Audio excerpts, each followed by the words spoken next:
Good evening. My name is Sean Slack. This is Slack Smack. We got an exciting show for you tonight. We're really excited to announce that Nate Turner, former Buffalo Bill, Nebraska Cornhusker, and Carolina Panthers. Now, you definitely want to say Nebraska Cornhuskers first, and I can't wait to get into that. But let me tell you, this is an exciting time. We got the AFC Championship right around the corner, and we got somebody who's played on that field with that Bills Mafia. We can't wait to get him on. Nate, welcome to the show, man. How's it going? Thanks for having me. Let's begin by kind of talking a little bit about your football journey to the NFL. Now, where are you from originally, and when did you start getting involved in football, and then ended up at that powerhouse high school, Mount Carmel? Born and raised South Side Chicago. Still over here. Played football in the street like everybody. We couldn't wait till it snowed. When it snowed, then you play tackle all the way across. You didn't. It used to be tackle in the grass, tag on the concrete. But then once it snows, it's tackle all the way across. So yeah, I grew up under. I'm a Florida boy. I can't. I've seen snow twice. I've played in it a couple of times in college, but I can't even imagine. I bet that's amazing. Yeah, it's fun, man. It was a fun way to grow up, and I was always a big kid, so I played baseball from 7, 8 years old all the way to high school because I didn't meet the weight restrictions. I was, when I was a freshman, I was 175 pounds, and those guys were linemen, when I was a kid. Right. But then I got, went to Mount Carmel with a legendary coach, Frank Linty. Oof. Yeah, yeah. Yeah, Hall of Famer. And trust me, I know I'm blessed. I've been blessed by the game because, I was coached by Frank Linty in high school. I played under Tom Osborne in Nebraska. Yeah. Mm-hmm. And then I played under Marv Levy in Buffalo. So I had Hall of Fame coaches all the way throughout my career. That's amazing. Now, when you got into high school, obviously going, the big change for us, and, I watched it with my brother, then of course with me, is really things start happening your junior year. So talk back, way back when. Now, what position were you playing then? And I played wide receiver, but I ran track. So track was I got my first scholarship offers in track. I was a hurdler and had a couple scholarship offers, sophomore year. And then I was 196 pounds as a sophomore. Mm-hmm. And I was a big hurdler, you know what I mean? But then I started putting on weight, man, and I couldn't do the hurdles. And so at the end of my junior year, track season, my junior year, I won the Catholic League 110-meter high hurdles.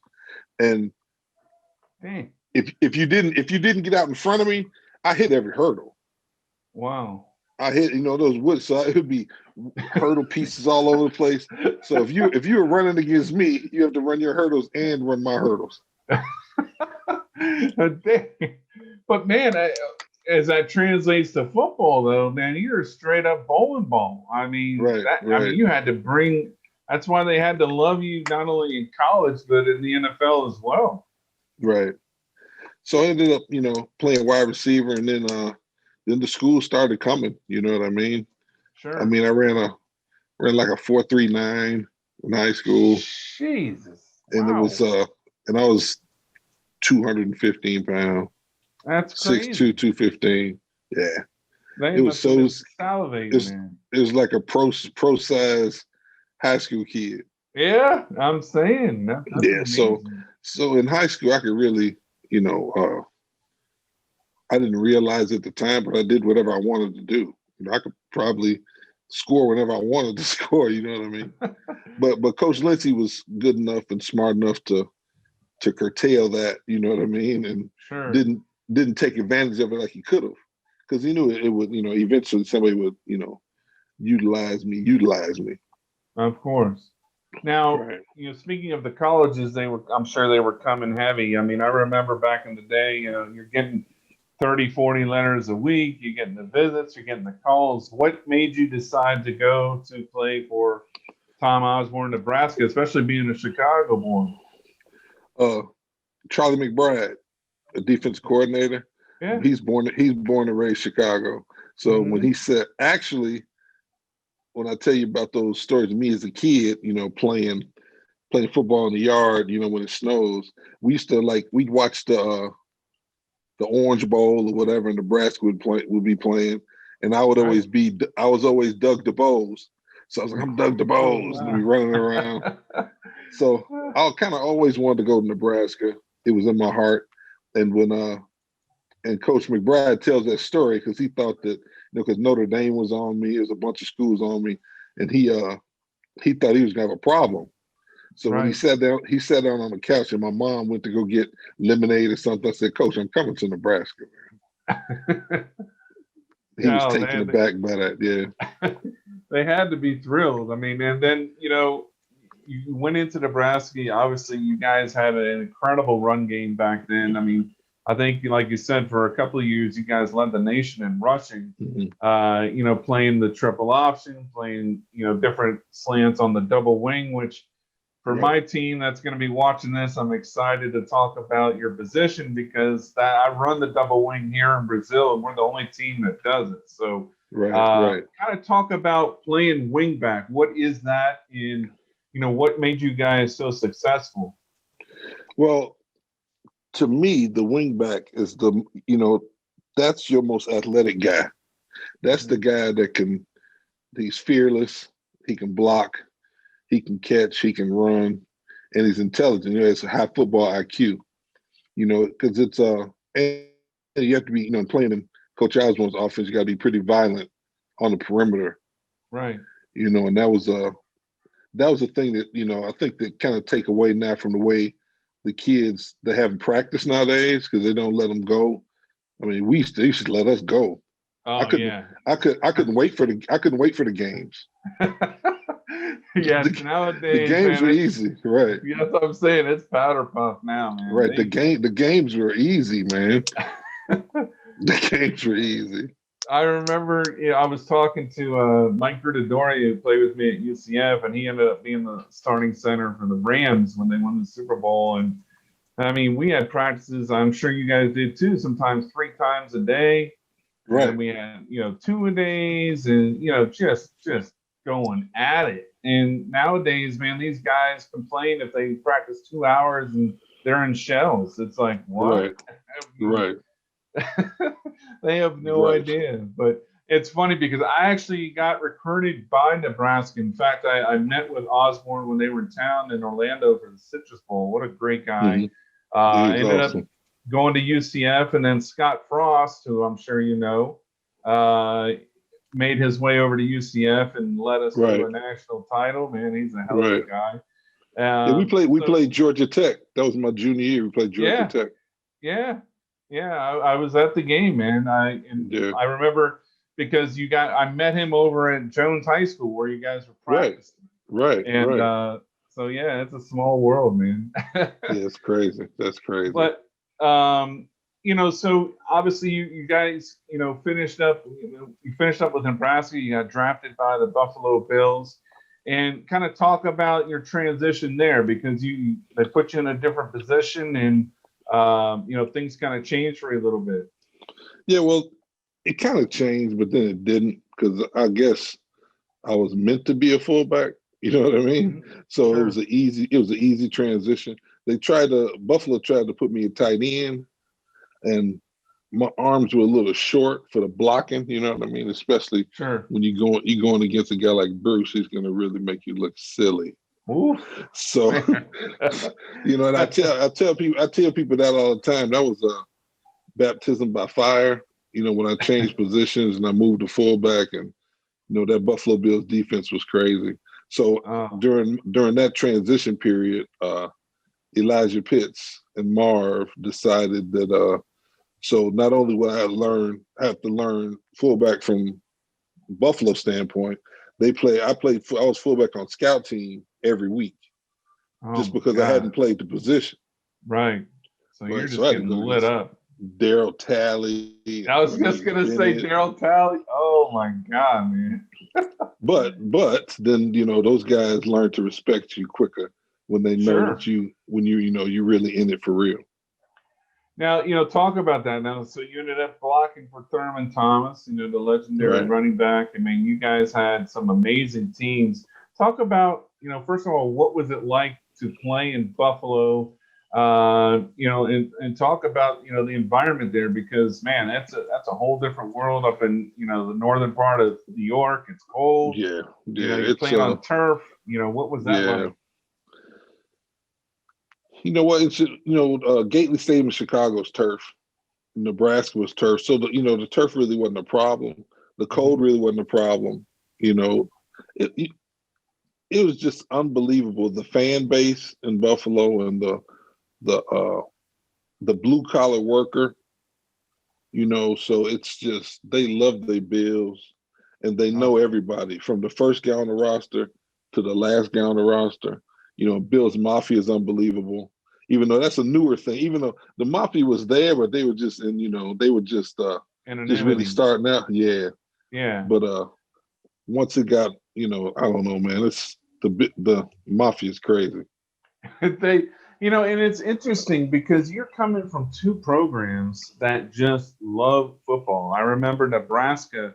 Nebraska is well known for their fans. I remember when UCF went in there with Dante Culpepper, and when Nebraska was ranked number 1, UCF should have beat them. They actually lost by like 4 points at the end of the game. It was going to be a huge upset, and the entire stadium after the game applauded. Yeah, applauded UCF after the game because they respected the effort that they put on the field. You just don't hear that. They really, the fans really know football.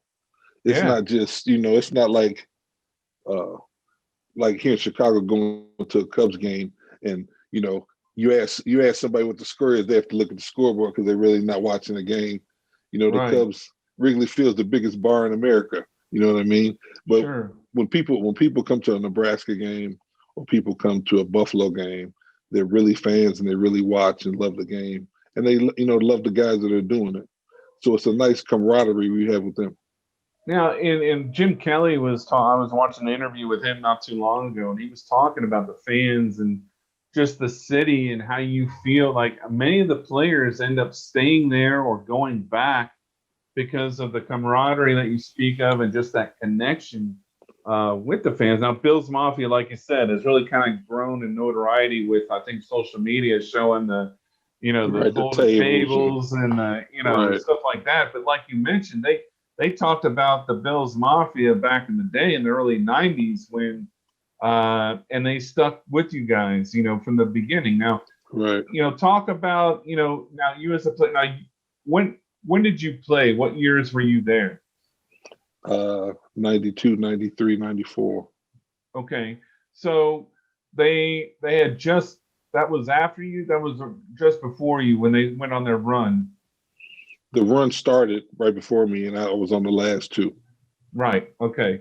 So talk about with the, everybody talks about losing 4 times in the Super Bowl. We're not going to get into that. But what seems to get lost is that you guys won 4 AFC winning 4 times, right? Yeah, right. in a row, and that's never been done ever. Right. And what was that like to be a part of that to some degree? You know what? First of all, getting drafted to Buffalo, a team that's coming off a Super Bowl. First of all, it's probably the hardest team to make as a rookie. You know what I mean? Because they got everything in place. They're not changing nothing. So you have to find your niche. You know what I mean? So I'm trying to find my niche. And during that time of me seeking that out, you realize how good the guys are. You know what I mean? And I mean as men. And I believe that Bill Polian and Marv and Butler, they did a real good job of getting great football players that have high character. Because when you have high character, it makes everything easy. It makes everything easy. So really, when you were coming on, because this is something that I try to teach down here in Brazil. I mean, we have over 250 teams down here, but it's still learning. They've only been playing down here for about 15 years, but it's interesting you bring that up because you go into an environment, you're a rookie, your head's already spinning with a playbook that's like this thick, and you got so Right. many things going on. So it's interesting. A lot of players then kind of took you under their wing and were like, "Hey, man, this is 100%. you got wow, that's hundred fantastic." percent. It's a bunch of I got a bunch of big brothers, man. Because I was a young guy. Those guys were Sure. old already. You know, Daryl was older. Bruce was older. Thurman was younger, but a little bit older than me. But a lot of those Uh, guys. James Lofton was an older guy. But those Bruce guys Smith. really, Go and ahead. Jim Sorry. Kelly. The thing is that they know how to win, and whoever came in there once the roster was set, then the teaching began, on Right. as far once you got to the 53-man roster, then they really start breaking it down into how we win, how Buffalo Sure. does things, how we do things the Buffalo way. Yeah, and essentially it becomes, hey, rookie, we don't need you, but if you're going to contribute, you got to Right, do it our way, right? right, exactly. You got to find your niche. You have to find you a spot. You know what I mean? Short yardage, goal line, running down on kicks and punts, punt return and kickoff and everything. You got to do everything. The stars are the stars, and they're going Sure. to be the stars. But if you want to place on that team, you have to get your lunch pail and go to work. Now, how difficult of a transition because you're coming from, a run first type of offense in college, the triple option, the double wing, I formation, so on and so forth. Then you're going into the no huddle spread, Right, slinging all over right. the field. How difficult was it for your first year to transition into that? What were some I of the don't. biggest challenges? You know what? Learning the offense is a little more intricate and a little more fast paced. So it's a lot of memorization has to go down because Jim, if you mess around and if you're on the field with Jim, it's going 1,000 miles an hour. Right. If you're on the field with Frank Wright, it's a little different. So Frank likes two backs, likes his tight end more. So whenever Frank get in the game, now it's Nate's time to shine because I know Frank is going to fullback's going to be in the game. Right. Jim likes 4, 5 wide receivers and then throw the thing around. So who's the back? Thurman. You know what I mean? That's the way that works. Wow. Now, were you on the team that played the Oilers with the comeback? Yes. Oh my God! Talk Yes. about that because look, people who don't know what I'm talking about. Now, this is the AFC divisional game, I believe, correct? Right. Right. Okay. Was it the wild card game?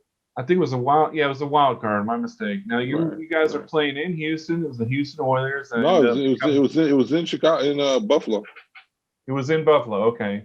Um, you guys went down 35-3 at the Mm-hmm. half and Yep. came back in overtime to win the game. And that's the biggest comeback in the history of the playoffs. NFL history. Yeah. Yeah, talk about what was the mood like in what did Marv Levy say to you, and what was the mood like in the locker room when you're down 35-3, your season's on the brink? What in the hell did they say to get you guys to come out? And it was just a whole nother ball game. I Well, remember you watching well it. you got to remember it was a bunch of guys hurt too. Jim didn't play. Yeah, Frank Reich Bruce, was I don't. playing. Bruce Yeah, Bruce didn't. I don't think Bruce played. I think Cornelius was in street clothes too.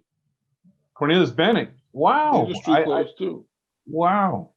Yeah. Yeah. So what was that like? Because I remember him holding his heart doing the Fred Sanford as we were coming back in his street clothes. That's right. Right, right, right. So I mean that just happened, and I think really that happened because of the heart and soul of our team, and Daryl Talley being the heart and soul of the team, and Right. Frank Wright he's a knack of doing that anyway. I don't know if you understand that, but Frank's done that before. He's got the greatest comeback in college history also. For what team? No, I didn't realize it. Maryland, yeah, No, Maryland, yes. oh my gosh, I didn't. Frank Wright. Frank Reich's done it before. That was nothing new for Frank. He's been there. He's been there Oh, before. that's amazing. No, Yeah, I when he didn't was when he realize. was I in, mean, yeah, yeah. That's why I think he's made a great coach, man. He's he's doing really unbelievable. well. He's unbelievable. And you see what happened in Philly when he left. Oh yeah. You see what's happened to that coach. Yeah, they went down the hill quick. He got smoked, right? But so that shows you who the glue was. Yeah, I'm curious to see what he does with his quarterback situation over there. Frank Reich obviously is a quarterback guy, so right. With Rivers retiring, Rivers is retiring, and I think Brissett might have. He's a great kid, but I think he might have needed that, tutorial year. Sure. To get him up to level, just like Patrick needed that year with Smith. Yeah. Oh yeah. Same thing with Aaron Rodgers. Right. Or Jordan Love with Aaron Rodgers right now. Exactly. Yeah. People forgot about that. He's tutoring him right now. Well, what's funny, and I'm getting a little off topic, but it's easy because I can talk football all day. But people don't realize probably the greatest pick in the draft was Jordan Love, because that definitely lit a fire in Aaron Rodgers' ass to have his best season he's had. I mean, I think he took that to heart. I think he took it personally. He said, "Okay, let me go show you what's up," and he just went out there and he played out of his mind. Yeah, he played out of his mind. I mean, he's not going to beat the Bucs. We'll talk about that in a minute. But he definitely had an MVP season. So, one more thing about the Bills. You guys, now Sunday night you're going to be playing with a chance to go to another Super Bowl. And as a former Bill, what does that mean to you? Just watching your former team, your former obviously I'm sure you talk to your former teammates and stuff. What's the feeling around Buffalo right now with that happening? You know what? I would say, and knowing a lot of guys that play in the NFL and knowing my guys are all love guys, you know what I mean? And we love each other and we love what happened and what we went through. So therefore, in some situations people get stingy and they wouldn't want success for a team now because that'll belittle what you did. Sure. But none of us are like that. We want these kids to win. We want these kids to go out there and enjoy what we enjoy and actually take it to the next level and win the Super Bowl and bring it back to Buffalo. Yeah, I watched an interview on Good Morning Football with Jim Kelly, and the guy, he was so excited. He's like, man, Bills Mafia is on point. We're ready to roll. We're going to take this. And he was genuinely just pumped up, and it was so cool to see. Bills Mafia is crazy, man. I can't even explain it. I could try to explain it to you, but you wouldn't understand. You'd have to see it and be in it. I think in 2011, I went to a game, and we weren't that good, man. But the Mafia is the Mafia. They're going to be there. And somebody noticed me, and I started drinking. I never made it to the game. Oh my God, man! I never made it to the game, and I think I had $300 in my pocket. And when I got back to the hotel, I had $370 in my pocket. I have no idea what went on. It was just, it's just Bills Mafia. I saw a clip the other day, man. They actually have in Walmart's there a section just devoted to folding tables. Oh, yeah. And they had guys putting folding tables in the middle of an intersection and just dropping people right there in the middle of the road. I mean, it was unbelievable. As a former player, I was pumped because I just can't imagine playing for, obviously we played in front of 80,000 fans. Here we probably play in front of 80, but still, I mean, I can't even imagine as a player. The thing is like 9 times out of 10, 30,000 people don't even come inside. Yeah. They just in the parking lot, hanging out, breaking tables, setting stuff on fire with ambulances on call, ambulances on deck for the Mafia. That is so awesome, man. Now, I saw an interview the other day as well with Steve Tasker. Obviously, you played with Steve, right? Yeah, special teams ace. 7. Now, and they are asking him, would you rather lose the AFC title game or win the AFC title and lose the Super Bowl again? What's your response to that? And I'll tell you what he said. I'd rather the latter. I'd rather go ahead and win it and then lose the Super Bowl because there's only so many opportunities to play on that stage, and once you don't realize it when you're in it, but then you realize how many people that play in the NFL that never get a chance to go to a Super Bowl or AFC Championship game. Right. So, man, it's just winning it and losing. That's exactly what he said. He said, "Look," and he said it differently though. He's like, "Look, we're gonna punch now. We're not gonna wait.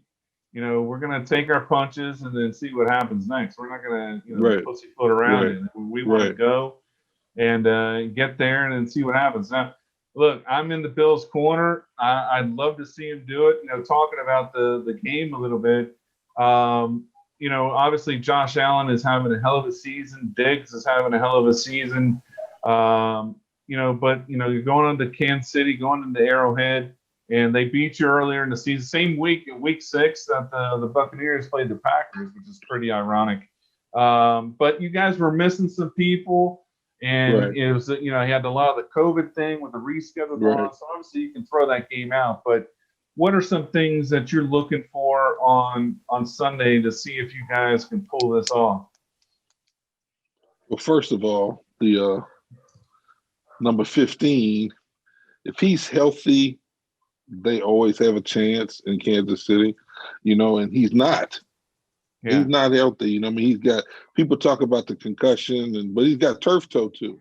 That's the thing. Yeah, he's got 100%. Turf toe, so he's ginger on his foot, and I know Leslie Frazier is going to send the whole kitchen sink at him early, and he's going to have to get through that to win the game. Yeah. So I really think it's going to be a tough game for him because they're going to try to hit him every place but on the bottom of his feet.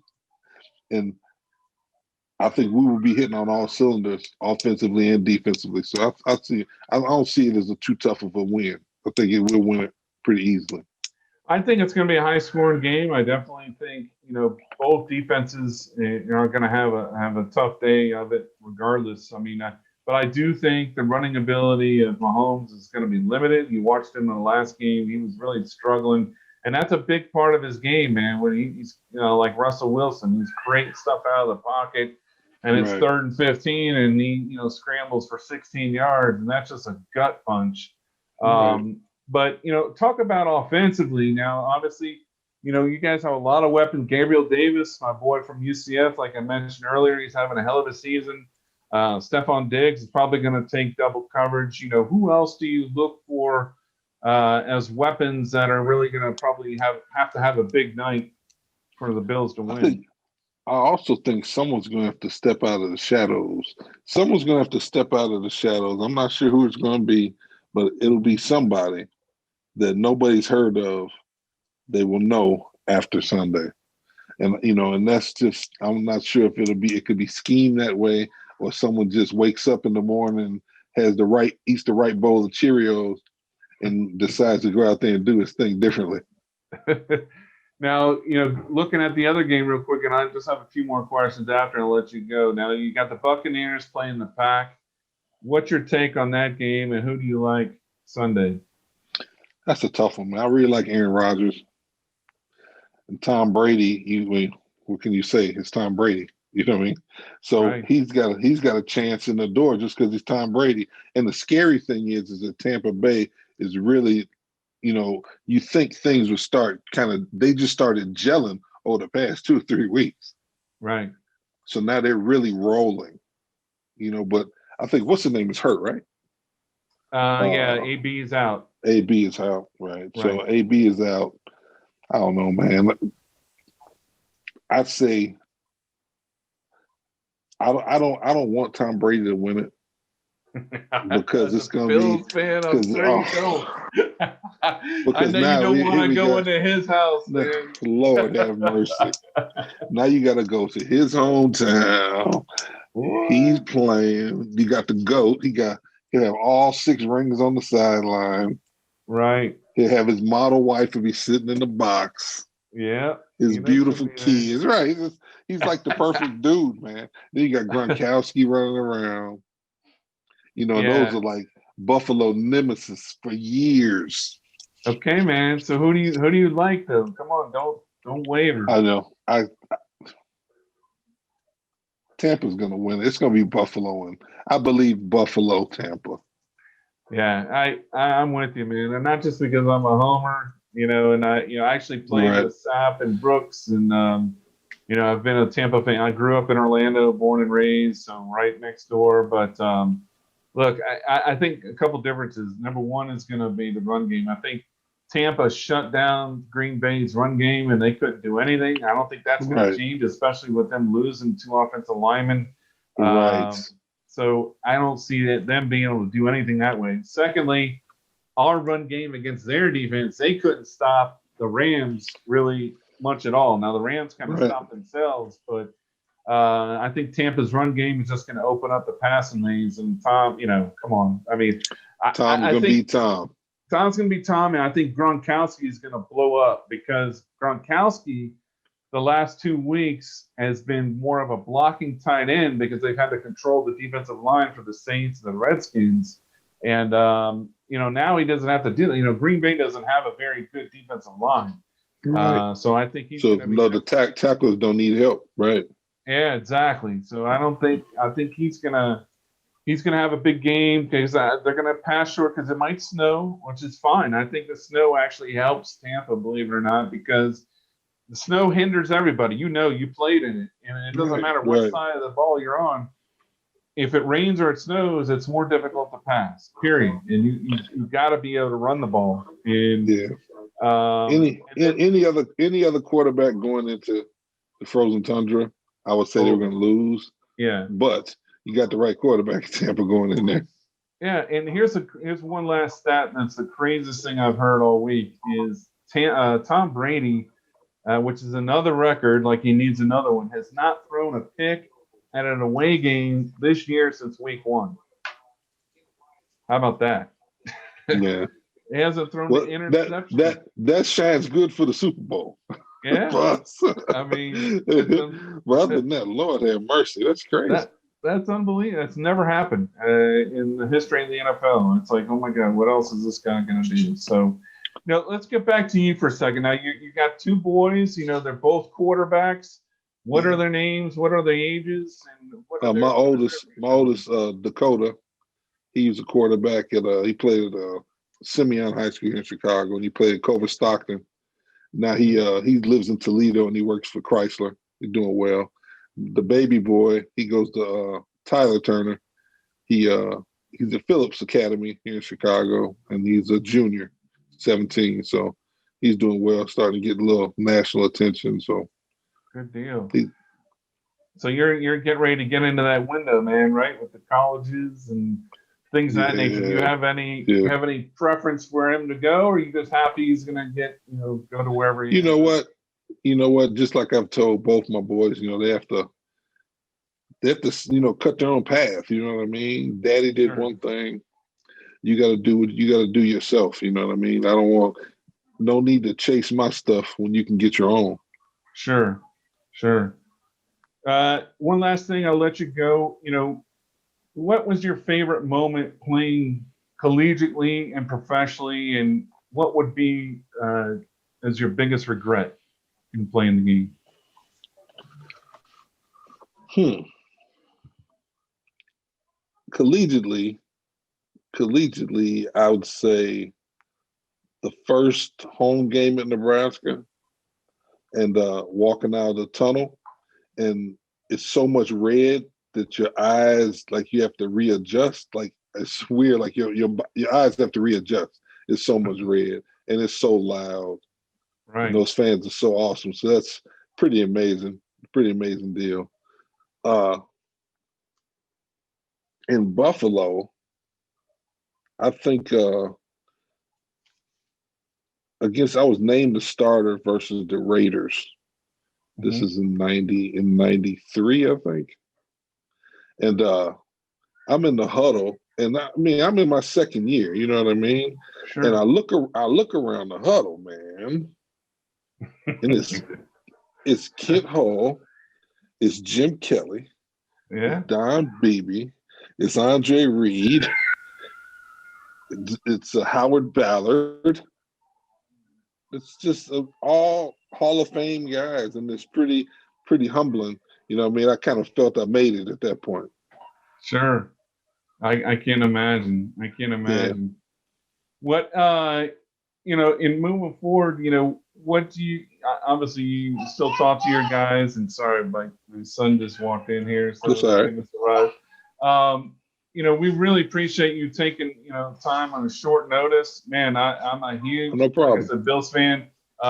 Bruce Smith is one of my heroes. In fact, I wore 78 because of him, man. So right. I'll definitely be hitting you up for some contacts if you can hook them up. We'd love to get them on the show, man. And 100%. I got 100%. that would be amazing. And it's been a pleasure. I wish the best for your boys. And tell me, I'll talk to my brother. We'll try and hook something up for your son. Okay. I really look forward to seeing what he's going to be able to do. And man, it's been a pleasure. I really appreciate your time. Thank you so much for having me. Appreciate you. You got it, man. Take care.